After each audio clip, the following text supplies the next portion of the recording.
Salut à tous les amis, ça fait un petit moment que j'avais pas fait de vidéo sur YouTube, donc là c'est reparti. Et aujourd'hui, on va parler du marathon de La Rochelle, la 33e édition.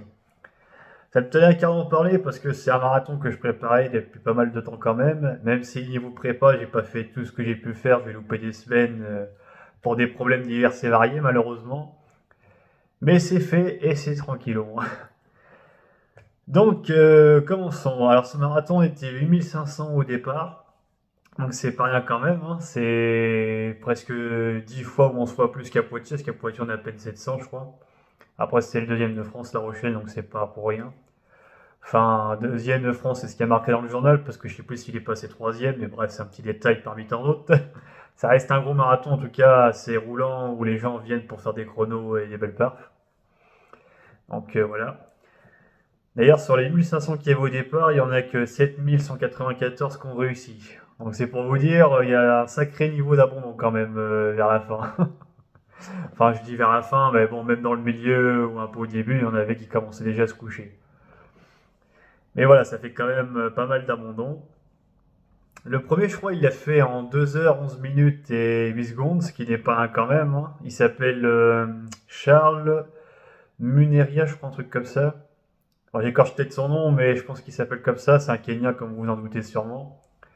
Je fais putain, pour le faire à cette vitesse, faut y aller quand même, hein. Et je crois que le deuxième était à 2h13, donc il avait vraiment pas de concurrence, le mec, hein. Il a fait ça tranquille. Ah, je crois que quand j'étais arrivé au 30e, ils annonçaient déjà sa victoire, il me semble. Sacré perf, en tout cas, le beau Charles.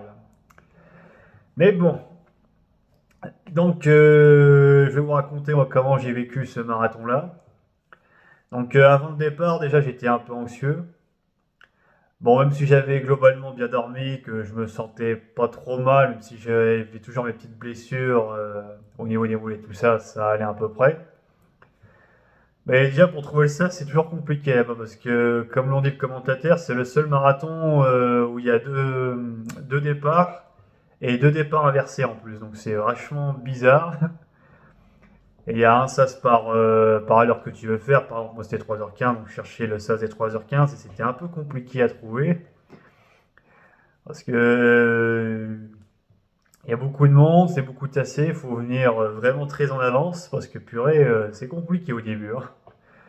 Et bon, j'ai fini par trouver mon sas, donc on commence tranquillement, très tranquillement parce que les 2-3 premiers kilomètres à La Rochelle, c'est très compacté.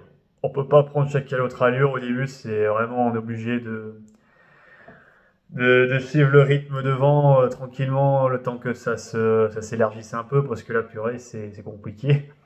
On se rentre pas mal dans les pieds dans les débuts.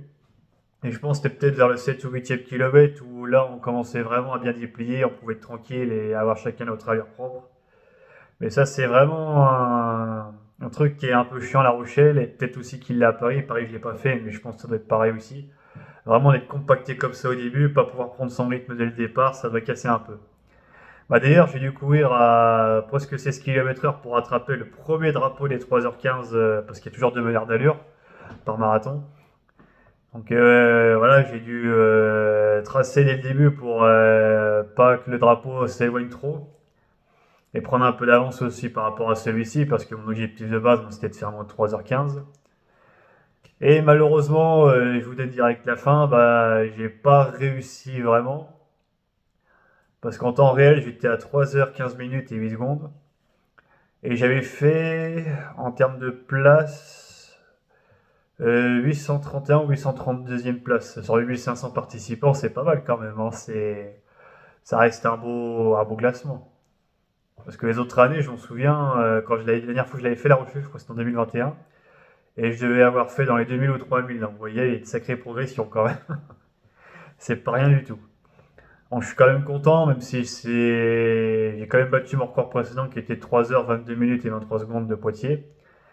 Mais j'ai pas quand même accompli mon objectif qui était de faire moins de 3h15, donc c'est on va dire une semi-victoire. Mais bon, comme je vous l'ai dit, dès le début de la prépa, c'était compliqué parce qu'il y a des semaines qui étaient loupées, j'ai eu des petites blessures à droite à gauche, enfin c'était vraiment très compliqué. J'ai pas pu tout faire comme je l'aurais voulu. Mais voilà, au moins ça m'a un peu servi de leçon et pour le prochain marathon, celui de Poitiers que je vais faire du coup, j'aurai un peu plus de mois pour m'entraîner. Je verrai aussi ce que je peux mieux tolérer en entraînement ou pas, que ce soit sur le fractionné ou les longs kilomètres qu'on fait dans la semaine en termes de volume. Je vois à peu près ce que je peux encaisser, comment je récupère et tout ça. Donc je pense que le prochain marathon sera un peu mieux préparé. Après, est-ce que je ferai mieux qu'à La Rochelle? Je sais pas, parce que en 4-5 mois de temps, c'est vraiment c'est too much pour faire mieux, quoi. Mais bon, on verra. En tout cas, pour l'instant, on n'y est pas. Donc là, je sors tout juste de ma 33e édition du marathon de La Rochelle et c'était une sacrée expérience quand même parce que j'ai rencontré des gens que je connaissais que virtuellement en réel, donc ça c'était vraiment cool. C'est ça que j'aime bien dans le running, c'est qu'on rencontre des gens qui de base on connaît que virtuellement sur les réseaux et tout ça, dans des groupes de running etc. Et quand tu les vois en vrai, ça fait vraiment plaisir et puis ça élargit un peu ton cercle social, ça te permet de rencontrer d'autres gens, d'autres philosophies de course avec parce que chacun ne court pas pour les mêmes raisons ou les mêmes objectifs. Moi, c'était clairement pour la perf que j'étais à La Rochelle, hein, plus que pour le plaisir. Bon, même si j'ai pris un peu plaisir quand même, mais c'était vraiment pour la perf que je visais. D'ailleurs, j'ai bien aimé le petit tapis bleu qu'il y avait à la fin, et puis les espèces de petites flammes qui sortaient des. Enfin, je sais pas si c'est des flammes ou des sortes, un peu comme des feux d'artifice qui sortaient des tubes, c'était sympa ça. Non, et puis l'ambiance est super sympa, les gens t'encouragent du début à la fin, ça c'est vachement cool et ça fait vachement chaud au cœur en vrai, parce que dès que t'en peux plus, franchement ça te donne vraiment la force. Puis ils faisaient des trucs originaux, ils mettaient des pancartes, imaginez que ça c'est une pancarte, ils mettaient des pancartes comme ça, avec marqué dessus tape ouais, ça te donnera de l'énergie, avec un petit Todd, vous savez, dans Mario Kart là. Ah, j'ai trouvé ça vachement original, franchement. Chacun a son originalité pour te pousser vers l'avant et c'est vachement cool et ça donne envie de surpasser, même s'il y a eu pas mal d'abandons quand même, comme vous avez vu, hein, on pourrait dire presque 1000 abandons, enfin plus de 1000 même du coup de ce que j'ai vu. Et quand on le voit sur le terrain, je peux vous dire que ça fait un sacré coup au moral, hein, parce que j'étais en mode putain de merde, ça se trouve ça peut-être moi au prochain virage, j'en sais rien. C'est mental, hein, faut s'accrocher jusqu'au bout, faut se dire, bon il a abandonné, mais moi je continue, regarde pas ce qui se passe devant toi Steven, continue, continue. Voilà. Parce qu'il y en a beaucoup qui ont souffert, hein. Faut dire que les rafales de vent à 70 km/h, ça fouettait bien. C'était le seul défaut pour moi, enfin le gros défaut du marathon, c'était que les conditions météo sur ça n'étaient pas avec nous. Ce qui est dommage parce qu'en termes de degrés, on était bien, on était à 13 ou 14, c'était vachement doux pour un marathon du coup. Et même les nuages et tout, c'était assez propre, on va dire, c'était pas trop en temps de pluie non plus. Non, mais c'était vraiment juste ça, les rafales de vent qui étaient très perturbants. Et même pour les pacers qui montaient les côtes, ils avaient vraiment du mal à les monter à 13 km/h comme on les aurait dû normalement. Donc c'est pour ça d'ailleurs qu'ils nous ont dit dès le départ qu'ils prendront un peu d'avance pour compenser ce manque-là. D'ailleurs, à la fin, je me souviens, ils ont un peu tracé les pacers parce qu'ils étaient à 12,5 à un moment, je pense au 40e kilomètre, je sais plus. Et puis après, ils traçaient un peu à la fin pour récupérer leur manque justement.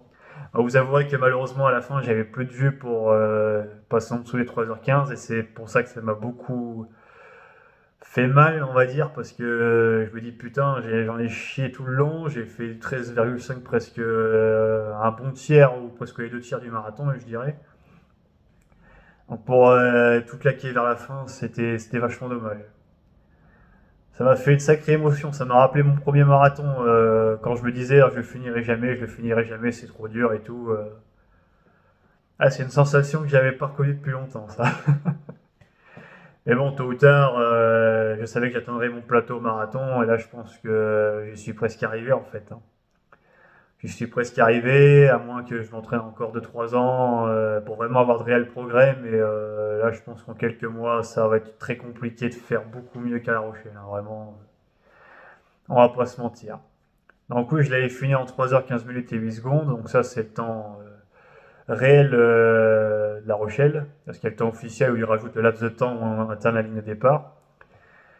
Et le temps qu'il y a sur Strava est complètement différent, parce que ça je vous le montrerai du coup, parce qu'ils affichent peut-être 42,600 mètres quelque chose, donc plus qu'un marathon. Mais sinon, on prend juste les données de Strava avec le marathon pur, c'est-à-dire 42,195. J'étais à 3h13 minutes et quelques secondes. Donc techniquement, j'ai réussi mon objectif sur l'appli, mais pas officiellement dans la course en fait. C'est ça qui a un peu un goût amer aussi, mais bon, bref, ça après c'est les applis, il y a toujours une petite différence entre les applis et ce que tu fais dans les compètes, ça mériterait presque un sujet de vidéo à part. Mais voilà. En tout cas, je suis content, on a gagné une belle médaille comme vous pouvez voir là. Moi, je l'aime bien, franchement. Elle est stylée, originale, ça fait du bien. Et j'ai couru avec ces chaussures-là, mon marathon, du coup. Donc ça, de mémoire, c'est les Saucony et c'est les Endorphin Speed 4. Donc je me rappelle plus trop si c'est plus ou moins les équivalents des Magic Speed 3M en ASICS. En tout cas, c'en est pas trop loin de ça, parce que je pense que c'est à peu près la même sensation, sauf que dans les Magic Speed 4M, je ne me sentais pas très bien dedans. Parce que c'était peut-être un peu mieux pour les propulsions pour la vitesse, mais je me sentais pas à l'aise. Et sur un marathon, c'est important d'avoir des chaussures où on se sent à l'aise, donc j'avais pris ça. Et pour le coup, ça allait, aucune cloque, vraiment le pied en bonne forme. C'était vraiment des bonnes chaussures pour le coup. Voilà, moi, ce qui m'a vraiment fait foirer dans ce marathon, c'est vraiment mes manques de semaines d'entraînement que j'ai pas pu faire entièrement. Et ouais, le travail sans fractionner, qu'il faut que je travaille beaucoup plus davantage du coup pour gagner en vitesse. Parce que l'endurance, je pense que je l'ai en vrai. Je fais assez de kilomètres, je peux encaisser facilement, je pense. Donc ouais, c'est vraiment ça qui me manquait. Donc voilà, voilà. Et puis après ce marathon, du coup, donc on prend la médaille, le coupon que je vous montrerai sûrement en image dans la vidéo. Les stands de ravitaillement étaient vachement cool en vrai. C'est la première fois que ça sur un marathon, il me semble. On avait carrément des petites barres de chocolat aussi, enfin des petites carrés de chocolat. Du chocolat chaud, du coca, bref, un peu de tout. Ça c'était vachement sympa. Là-dessus en tout cas. Non, c'était une belle expérience quand même. Mais voilà, ça veut dire pour moi, c'est presque un mur que je me suis pris et ça me mettra vraiment tout en question pour les prochains marathons et prochaines courses avec.